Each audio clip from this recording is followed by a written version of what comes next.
अस्सलाम वालेकुम। इनाया के किचन से खुश आमदीद। कैसे हैं आप सब? आई होप आप सब खैरियत से होंगे। आज हम बनाने लगे हैं फ़िश ग्रेवी।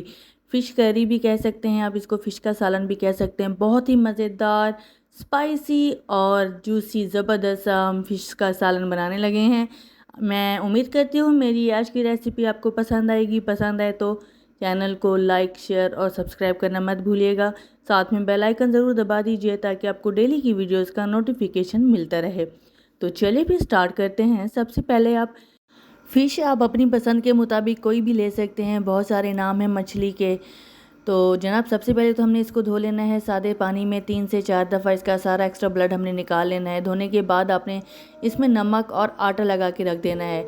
समटाइम्स ये होता है कि हमारे यहाँ सिरका मौजूद नहीं होता घर में। अक्सर ऐसा होता है कि ख़त्म हो जाती है चीज़, मंगवाना भूल जाते हैं और एकदम से ऐसी रेसिपी बनाना आ जाती है कि उसके लिए वही चीज़ दरकार होती है।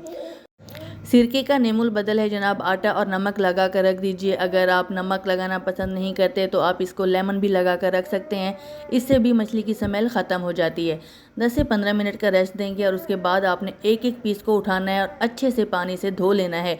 मैं आपको दिखाती हूँ कि इसका कलर भी चेंज हो चुका है और ब्लड भी सारा ख़त्म हो गया है। बहुत ही अच्छी तरह आपने इसको धोना है। जितना अच्छा आप मछली धोएंगे सालन में स्मेल नहीं आएगी। तो ब्लड सारा निकल चुका है। मज़ीद मैं इसको धो के सारी एक साथ रख दूंगी। मछली की स्मेल ख़त्म करने के लिए मज़ीद आपको पता है क्या करना है? लहसुन ले लीजिए पूरी एक गट्ठी, यानी कि जितने भी उसमें होते हैं सारे तमाम छिलके। अगर छोटे छोटे पीसेस वाला लहसुन है तो आप छिलके समेत कूट लीजिए, अगर बड़े हैं तो छिलके कूट लीजिए और मछली को लगा कर रख दीजिए। ये लेमन और सिरके का काम करेगा लहसुन, और इसकी स्मेल भी ख़त्म हो जाएगी। हम मछली को जितना अच्छा धोएंगे तो सालन हमारा उतना ही मज़ेदार और खुशबूदार बनेगा। तमाम लहसुन लगाने के बाद 15 मिनट का रेस्ट देते हैं। तब तक हम अपने मसाले यानी कि स्पाइसेस तैयार कर लेते हैं। उसके लिए मैंने लिए हैं 3 आपने प्याज ले लेने हैं और उनको मोटे टुकड़ों में काट कर चॉपर में चॉप कर लेना है। अगर आपके पास चॉपर नहीं है तो आप हाथ की मदद से बारीक बारीक काट लीजिए और ब्राउन करके आपने इसको ग्रैंड लाजमी कर लेना है। प्याज और टमाटर अगर हमारे ग्रैंड अच्छे से नहीं होंगे तो मछली में वो तैरते हुए नज़र आएंगे और सालन ख़राब नज़र आएगा और खाने में भी वो मज़ा नहीं देते जिसमें प्याज और टमाटर नज़र आ रहे हों। चॉपर की मैं आपको रिव्यू शेयर कर चुकी हूँ, बहुत ही ज़बरदस्त जनाब ये चॉपर आ चुका है। इसको आप लीजिए और अपनी ज़िंदगी आसान कीजिए। ख़ातून खाना के लिए तो ये बेहतरीन गैजेट है। अब देख सकते हैं चॉपिंग के लिए आप किसी भी साइज़ का जो आपको पसंद हो, यानी कि आप रेसिपी के हिसाब से चॉपिंग कर सकते हैं। मैंने बारीक बारीक किया है, मुझे दोबारा ग्राइंड करने की ज़रूरत नहीं होगी। इसी के साथ ही मैं टमाटर, लहसुन और अदरक भी ग्राइंड कर लूँगी अच्छे से। दही मेरे पास बहुत ज़्यादा खट्टा है इसलिए मैं सिर्फ आधी प्याली यूज़ कर रही हूँ। अगर आपके पास ज़्यादा खट्टा नहीं है तो आप ज़्यादा ले सकते हैं। तमाम चीज़ें मैं चॉपर में ही डाल के चॉप कर लूँगी। खुश्क धनिया डाला है मैंने, उसके साथ ही मैं इसमें डाल रही हूँ हल्दी आधा चम्मच। स्पाइसेस अब अपने हिसाब से डालिए।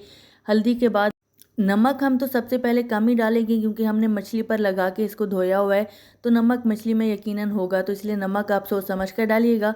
लाल मिर्च भी अपने हिसाब से डाल सकते हैं। मैं यहाँ पर 1.5 टीस्पून यूज़ कर रही हूँ। अगर आपके यहाँ ज़्यादा स्पाइसेस पसंद किए जाते हैं तो आप वो ज़्यादा डाल सकते हैं। कसूरी मेथी डाल रही हूँ हस्बे ज़रूरत खुशबू के लिए। अगर आपके पास मछली मसाला है तो आधा चम्मच वो भी डाल दीजिए। बहुत ही मज़ेदार और खुशबूदार सालन हमारा बनके तैयार होगा इंशाल्लाह। तमाम चीज़ें चॉपिंग करने के बाद मैं आपको इसकी फाइनल लुक दिखाती हूँ। हमारा प्याज और मसाले बिल्कुल तैयार हैं, तो हम चलते हैं अब मछली की तरफ। तो ले लेना है एक कढ़ाई, उसमें डाल लेंगे कुकिंग ऑयल हस्बे ज़रूरत। लास्ट टाइम मैंने फ्राई की थी फ़िश तो उसका भी ऑयल बचा हुआ था, तो वो भी मैं अब ऐड कर रही हूँ क्योंकि फ़िश का जो ऑयल बचता है वो सिर्फ फ़िश ही में यूज़ हो सकता है, बाकी आप किसी भी चीज़ में ऐड नहीं कर सकते। नीम गरम हम घी में यानी कि तेल में डालेंगे फ़िश और 1 मिनट से ज़्यादा हमने इसको बिल्कुल फ्राई नहीं करना। बस कलर चेंज होने तक आपने फ्राई करना है और निकालते जाना है।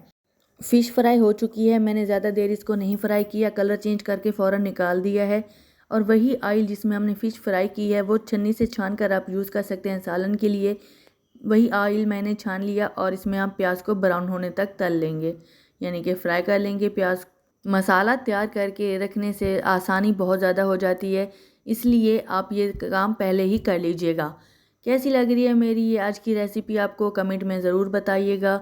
बहुत ही आसान और ज़बरदस्त सी रेसिपी है। आप घर के ही मसालों में मछली तैयार कर सकते हैं। परेशान होने की बिल्कुल ज़रूरत नहीं है। जो भी आपके घर में मसाला मौजूद हो आप वही डालिए। अगर नहीं है तो हम घर के ही मसालों में बहुत ही मज़ेदार और बेहतरीन जायके के साथ मछली का सालन तैयार कर सकते हैं। चॉपर में मैंने थोड़ा सा पानी डाल के वो भी डाल दिया है। अब हम मसाले को खूब अच्छी तरह पका लेना है। जैसे ही पानी खुश्क हो आपने इसमें हरी मिर्चें डाल लेनी है और मसाले की खूब भुनाई कर लेनी है। मसाले की भुनाई के बाद आपने इसमें पानी डालना है उतना ही जितना आपको ग्रेवी की ज़रूरत हो। मैंने यहाँ पर 1 गिलास पानी डाला है। अगर आपको कम ग्रेवी पसंद है तो आप इसमें आधा गिलास पानी ऐड कीजिए। उबाल आने के बाद एक एक करके पीस डालते जाइए।